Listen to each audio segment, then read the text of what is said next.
নমস্কার, আপনারা দেখছেন জিটি উইথ ফুড ব্লগ। আজকে সিম্পল ওয়েতে একদম তেল মশলা ছাড়া খুব সাধারণ একটা রেসিপি, কিন্তু খেতে দারুণ টেস্ট হয়। আপনাদের করে দেখাচ্ছি। এটা অনেকেই চেনেন। দেখুন, এটা হলো গাঁটি কচু।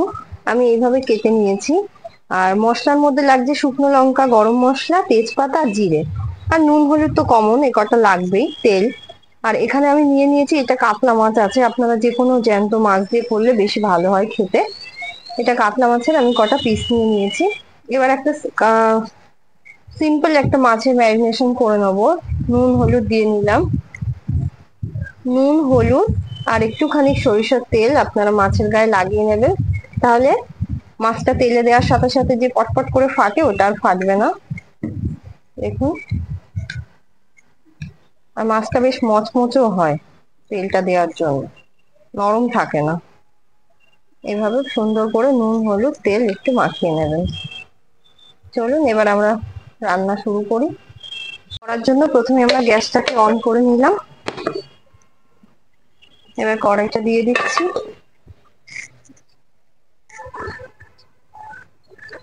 এবার সামান্য একটু তেল দেবো মাছটা ভাজার জন্য। খুব বেশি তেল লাগে না এই রান্নাটায়, তো মাছ ভাজার জন্য যেটুকু তেল লাগবে দিলাম। তেলটা একটু গরম হোক। এই রান্নাটা রোজকের রান্নার থেকে একটু আলাদা। তেল মশলা সবসময় ভালো লাগে না, মাঝে মধ্যে হালকা পাতলা রান্না সবারই ভালো লাগে।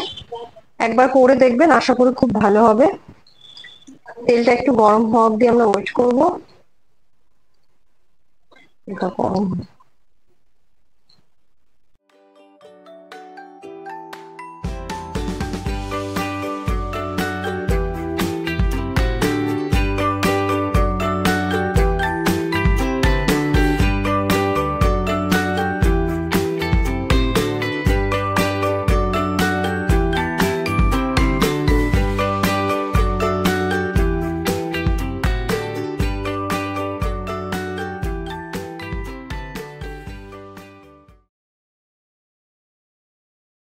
দেখো, মাছগুলো পুরো লাল লাল করে আমি সুন্দর করে ভেজে নিয়েছি। এপিট ওপিট করে তোমরা তুলে নেবে।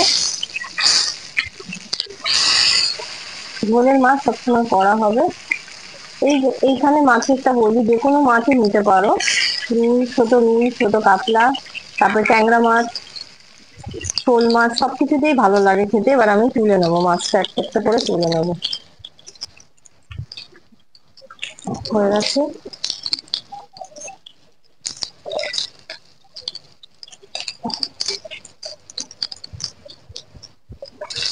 দেখো, যে তেলে আমরা মাছ ভেজেছি, এখানে সামান্য একটু জিরে, একটা শুকনো লঙ্কা আর একটা দারচিনি, গরম মশলা না, শুধু দারচিনি দিলাম, আর একটা তেজপাতা দিয়ে আমি কচুগুলোকে দিয়ে দেবো। গাছে কচুগুলোকে দিয়ে দিচ্ছি।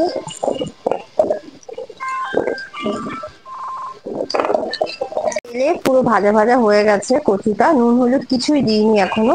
এবার উপর দিয়ে একটু, এই যে মেশিনটা দিয়ে অল্প একটু আদা আমি একটুখানি দিয়ে দিলাম, জাস্ট অল্প একটু একটু দিয়ে দিলাম। এরপর নুন হলুদ দেবো।